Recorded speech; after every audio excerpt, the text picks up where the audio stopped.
welcome to Classic Car Cave. So again, this will be on the 1100.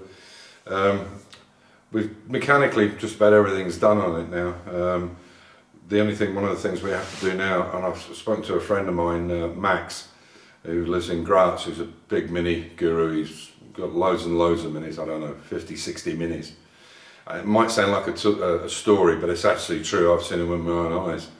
I think he has around about 45 inside his workshop, which are double stacked, and then he has a bunch outside, which a lot of them are broken and smashed, but a lot of them, at least 20 or 30 of them, are running. Anyway, Max is good enough. He's going to come sometime this week, and we're going to track the car up, because with the 10-inch wheels it's very hard to get the laser to go onto the wheels. I don't know if any of you mini guys out there have had the same trouble, maybe with the older system, you know, where you use a bar and a rod. But to do the 10-inch on lasers, I don't think the fittings go down small enough. I certainly know here we tried and we had a problem with it. The 12s and 13s, they can just get on, so 10s, no chance. Anyway, so in this video you'll see me doing the interior. There's a lot to do to it to get it right, and I want it to look absolutely spot on. So I hope you enjoy the video. So I've cut this piece. There's a piece of angle iron in here, and you can see there's actually a piece of welding wire welded itself to the arch there. I didn't even bother taking that off. You can just see it there, look.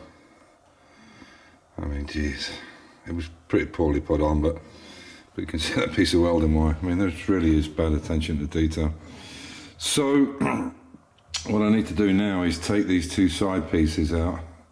What I'm going to do is I'll check the rear seat swabs and see how they go on, but I'm pretty sure I'm going to have to take that piece out. Okay. So I'll cut this side out now. I'll cut this side out on here. I'll give that a clean up. I think I'm going to have to get rid of these, which is not original to the car. This one here, that one over there, because of the way the seat swab is. Now the seat swab won't go in, so if I can stand up and show you, it did. In fact, I'll stand back a little bit more.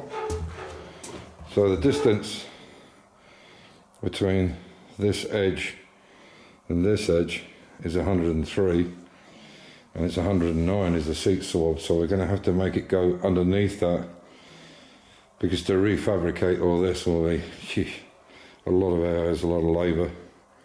So I'm going to have to modify the seats. I'll go up and have a look at the old seat and see how they did that, and we'll work from there. So this is how the original seat swab was, and you can see it's straight. Obviously there's wings on the normal one, so what they've done is they've cut it just to go straight down, because as I said, the original panel, I'll bring it out and show you, but it came around there and came into the side here along that companion bin. So it didn't need these wings that went under here. So this is no problem actually underneath here, but where the problem is between here, this side and this side, and that's 103.5 centimeters, and the back of the seat swab is 110. So I'm going to have to rework the top of it, and I'll show you what I mean. Okay, there's the bits I just cut out. Didn't even bother to paint them. Look, corrosion on them. And that's that piece of angle iron that was in it. Real chicken shit welding. Anyway, so here's the seat swab at the back of the. So I'm going to have to take these hog rings out here now. And what I'll do is, if you look here, you've got this metal frame. So I'll cut this metal frame down and bring it in line with the end there, which should allow me to get it in, and that will give me 3 centimeters either side.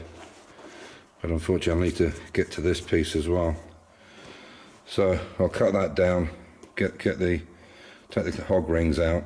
Okay, so I peeled them, took those hog rings out, and I peeled this back. What I need to do now is cut this piece here, and then cut it right on the end here, and also where that comes to there, because I want to keep that edging on there.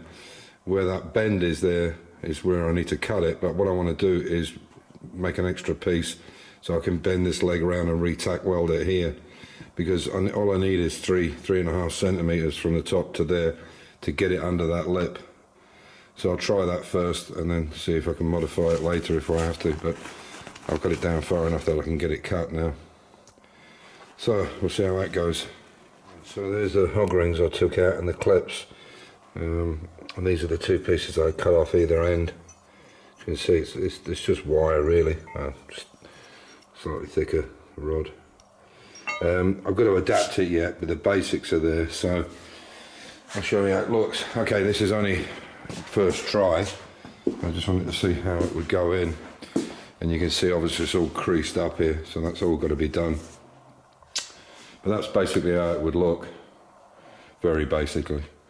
Yeah, that's a nice one, them seat swabs.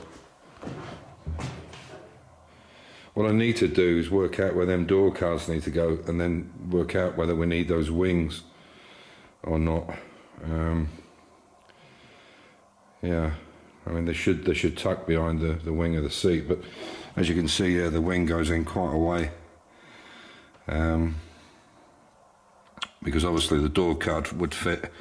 None of this would be here, any of this stuff, and obviously it would fit right up against this panel here, and then bend in at an angle. But yeah, I need to work out how we're going to do that. But I think they're really going to look nice. And what we'll do with this, rather than leave it low like this, we'll pad this out. It's got to fit under the seat, but we'll pad it out so it comes up a little bit and it looks a bit better here. One of the other jobs, I'll show you around the other side. It'll all be done in the grey, dark grey. But as you can see, you can actually, when the car's open, you can see right down through there, and it looks crappy. Look at the rust and everything. That we don't need, so it's going to get cut off. What I'm thinking of doing is taking a piece of aluminium and then putting that aluminium right the way across there. Yeah, so it's nice, so you don't see down through it. And I'll leave it aluminium because it's gonna. Well, I mean, it rarely rains down in Croatia, but I just think the whole thing would look nicer. You can see it be up against them bolts, and I'll do it right to the back here because that looks crap looking down inside that. And yeah, so that's the idea behind it. But I'm quite happy with the initial start. I think that's really going to look nice when it's done correctly. But those seats need taking right in. And as I say, the wing, the problem is the piping's right on the edge. I wonder if I could get somebody to redo that piping. That might be the way to go with that. But I think the general idea is nice. It's going to look cracking when it's done. Absolutely no doubt. It's going to fit perfect with the car. As I say, it's just this attention to detail. It just needs those few details sorted right, and it'll be an absolute cracker. Very bespoke and very special. So you can see we redid. Unfortunately, light's not really good in here. You can see the bottom is beige and the top, but that's the black one underneath. We just recovered it, and I know these seats specially made, leather, all the interior. Yeah, sorry it's a bit dark, but you can see how nice that looks. And that was from Newton Commercials, but it was expensive. I think the whole interior, the back, and these seats, well everything, the whole interior except for the headlining, not including the dash either or any other things, but for the door cards, everything else, I think it was getting up towards 4,000. Maybe not, 3,500, something like that. It's a lot to spend on a Mini, but they're extremely comfortable. And these are Newton Commercial's own seats, so they adjust forward, backwards. They recline, and also there's a bar on the back which you can lift, and it'll flip forward and automatically run forward. So they're beautiful seats compared to the original Mini ones. So like I said, it's a good start. It's very preliminary at the moment. But I'm getting an idea of where things need to be and how it should look. And on that note, as usual, stay safe, keep the faith, enjoy your hobby, and we'll catch you in the next one. Take care.